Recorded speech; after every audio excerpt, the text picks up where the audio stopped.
Au nom du Père et du Fils et du Saint-Esprit. Amen. Grande joie d'être là avec toi en ce mardi 13 septembre. Et nous célébrons aujourd'hui Saint Jean Chrysostome. Et la première lecture d'aujourd'hui, c'est 1 Corinthiens, chapitre 12, à partir du verset 12. De même, en effet, que le corps est un, tout en ayant plusieurs membres, et que de tous les membres du corps, en dépit de leur pluralité, ne forment qu'un seul corps, ainsi en est-il du Christ. Aussi bien, est-ce un seul esprit que nous tous avons, aussi bien, est-ce un seul esprit que nous tous avons été baptisés, en un seul corps, juifs ou grecs, esclaves ou hommes libres. Et tous, nous avons été abreuvés d'un seul esprit. Aussi bien, le corps n'est-il pas un seul membre, mais plusieurs. Si les pieds, maintenant le verset 27. Or, vous êtes, vous, le corps du Christ, et membres chacun pour sa part. Et ceux que Dieu a établis dans l'Église sont premièrement les apôtres, deuxièmement les prophètes, troisièmement les docteurs, puis il y a les miracles, puis les dons de guérison, d'assistance, de gouvernement, les diversités de langues. Tous sont-ils apôtres, tous prophètes, tous docteurs, tous font-ils des miracles, tous ont-ils des dons de guérison, tous parlent-ils en langue, tous interprètent-ils?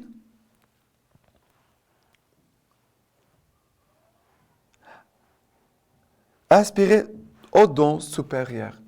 Et ici, regardez, c'est Saint Paul qui nous parle en parlant du corps.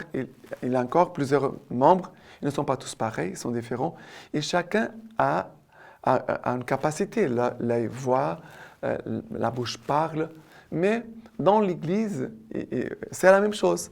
C'est comme un corps. Paul fait une comparaison. Et c'est très intéressant, la comparaison que Paul fait. Pour dire, voilà, nous sommes tous différents. Nous avons tous des charismes. Nous avons tous des talents. Il va dire, oh, vous êtes, vous, le corps du Christ, et membres chacun pour sa part. Ça veut dire aussi que les membres, ça veut dire que tout mon corps bénéficie de ma main. Ce que la main fait, c'est pour mon bien. Ce que l'œil voit, c'est aussi pour le bien de tout mon corps. Ça veut dire qu'il y a non pas seulement les biens que chaque membre peut produire, peut réaliser, mais les biens reviennent pour le corps tout entier. J'espère que vous comprenez. Le fait de manger, ma bouche mange. Elle est en train d'accomplir sa fonction. Mais tout le corps, mon corps, en profite. Ça veut dire que les biens que chaque membre produit, c'est une richesse pour toute l'Église, pour le corps tout entier. Vous comprenez? Ça, c'est la beauté de l'Église. Il y a un qui chante, il y a un autre qui prêche, il y a un autre qui va faire l'accueil, il y a un autre qui va balayer l'église, il y a un autre qui va faire le catéchisme. Ça veut dire qu'il y a différents dons. Il va dire les miracles, les guérisons, le gouvernement, les diversités de langues. Ça veut dire, Paul est en train de parler des charismes qui existent dans l'église. Il va dire, après, pose la question, mais sont-ils tous apôtres, prophètes, docteurs? Font-ils tous des miracles? Non. Non. Et après, il va dire à la fin, aspirez au don supérieur, au don plus parfait. C'est l'amour, la charité. Parce qu'il y a des gens qui s'attachent au don. Ah, moi je trouve que ça c'est intéressant, ça c'est beau, ça c'est magnifique. Mais on peut s'attacher au don. Ah, moi je prêche bien. Voilà, je prêche bien, tout le monde m'admire et tout le monde me fait des éloges. Et d'un coup, je peux perdre l'essentiel, que c'est l'amour, la charité. Si je prêche bien, c'est pour enflammer le cœur de l'amour de Dieu. Si je prêche bien, c'est pour communiquer cet amour de Dieu. C'est fait présent. Ce n'est pas pour attirer l'attention des autres sur moi, mais c'est pour élever le cœur vers Dieu. Ça, c'est le don supérieur ça veut dire chercher l'amour de Dieu. Ça veut dire que tous les dons sont au service de l'amour. C'est cela que Saint Paul veut nous enseigner. Maintenant, le psaume d'aujourd'hui, c'est le psaume 100, à partir du verset 2. Servez le Seigneur dans l'allégresse. Venez à lui avec des chants de joie. Sachez-le, c'est le Seigneur qui est Dieu. Il nous a fait et nous sommes à lui. Son peuple, le troupeau de son bercail. Venez à ses portiques en rendant grâce, à ses parvis en chantant louange. Rendez-lui grâce, bénissez son nom. Il est bon le Seigneur, éternel est son amour, et d'âge en âge sa vérité. Qu'est-ce que Dieu est? Il est amour. Là où il a l'amour, Dieu se fait présent. S'il n'a pas l'amour, Dieu n'est pas présent. Il s'éloigne. C'est cela l'essentiel. L'essentiel dans l'Église, c'est l'amour. Ce qui fait grandir l'Église, c'est l'amour. Ce qui fait la mission grandir, c'est l'amour. S'il n'a pas l'amour dans une communauté, dans une paroisse, s'il n'a pas l'amour, tout va se perdre. C'est une question de temps. S'il n'a pas l'amour, tout va se détruire. Il est bon le Seigneur, éternel est son amour, et d'âge en âge, sa vérité. Vraiment que ce soit l'amour de Dieu à marquer notre vie en communauté, dans nos paroisses, que ce soit l'amour vraiment à établir le sens de ce que nous vivons. Tout ce que nous vivons a un sens, et le sens correct et juste, c'est Dieu qui est amour. Aimons-nous les uns les autres. Et maintenant, l'évangile d'aujourd'hui, c'est Luc chapitre 7 à partir du verset 11. Et il advint ensuite qu'il se rendit dans une ville appelée Naïm. Ses disciples et une foule nombreuse faisaient route avec lui. Quand il fut près de la porte de la ville, voilà qu'on portait en terre un mort, un fils unique dont la mère était veuve. Et il y avait avec elle une foule considérable de la ville. En la voyant, le Seigneur eut pitié d'elle et lui dit, « Ne pleure pas. » Puis, s'approchant, il toucha les cercueils et les porteurs s'arrêtèrent.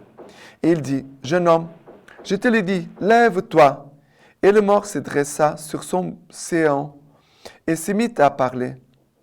Et il le remit à sa mère. Tous furent saisis de crainte et ils glorifiaient Dieu en disant, « Un grand prophète s'est levé parmi nous et Dieu a visité son peuple. » Et ses propos se répandit à son sujet dans la Judée entière et tous les pays d'alentour. Alors, qu'est-ce qui se passe ici? Une maman qui est veuve, qui a un seul fils qui vient de mourir. Maintenant, vraiment, elle est pauvre. C'est une femme pauvre, qui n'a rien. Mais Jésus, qui est l'amour, vient à la rencontre de cette femme. Il vient aussi à la rencontre de ce garçon qui est mort. Et Jésus va donner la vie. L'amour donne vie. L'amour ressuscite. Jésus est vivant, il est ressuscité parmi nous. Mais Jésus vivant veut aussi nous communiquer son amour. Et son amour en nous produit la vie. Et Jésus a ressuscité ce garçon en disant, « Lève-toi. » Jésus va donner la vie à ce garçon. « Lève-toi. » Et le jeune homme se dressa sur son séant et s'est mis à parler. Mais Jésus a aussi fait une œuvre de vie dans le cœur de sa maman en disant, « Ne pleure pas. » Jésus, je pense quand Jésus s'approche de cette maman, Jésus a dit, « Ne pleure pas. » Mais Jésus a regardé son visage. Jésus certainement a touché son ombre, son visage, je ne sais pas. Jésus a certainement eu un geste de tendresse, de compassion envers cette maman. Et cette maman, elle est touchée par l'amour de Jésus.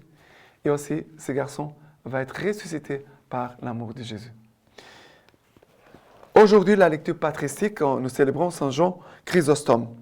Le patriarche de Constantinople, Jean Ier, qui devait recevoir le nom de Chrysostome, ça veut dire bouche d'or, en raison de ses dons exceptionnels d'orateur, avait été formé en Syrie à la rude discipline des moines. Il fut avant tout un témoin intrépide de l'Évangile, le défenseur des pauvres face au luxe insolent des riches. C'est pour cela qu'il mourut en exil. Bouche d'or, ça veut dire chrysostome. Chrysostome, ça veut dire bouche d'or. Homélie. Les vagues sont violentes, la houle est terrible, mais nous ne craignons pas d'être engloutis par la mer, car nous sommes debout sur les rocs. Qui craindrions-nous? Dites-le-moi, la mort? Pour moi, vivre, c'est le Christ, et mourir est un avantage. Les menaces du monde, je les méprise. Ses faveurs, je m'en moque. Je ne crains pas la pauvreté, je ne désire pas la richesse, je ne crains pas la mort, je ne désire pas vivre, sinon pour vous faire progresser. C'est à cause de cela que je vous avertis de ce qui se passe et j'exhorte votre charité à la confiance. Maintenant, je vous laisse la bénédiction par les mains toutes pures de la Vierge Marie. Dieu Tout-Puissant vous bénisse et vous garde, le Père, le Fils et le Saint-Esprit. Amen.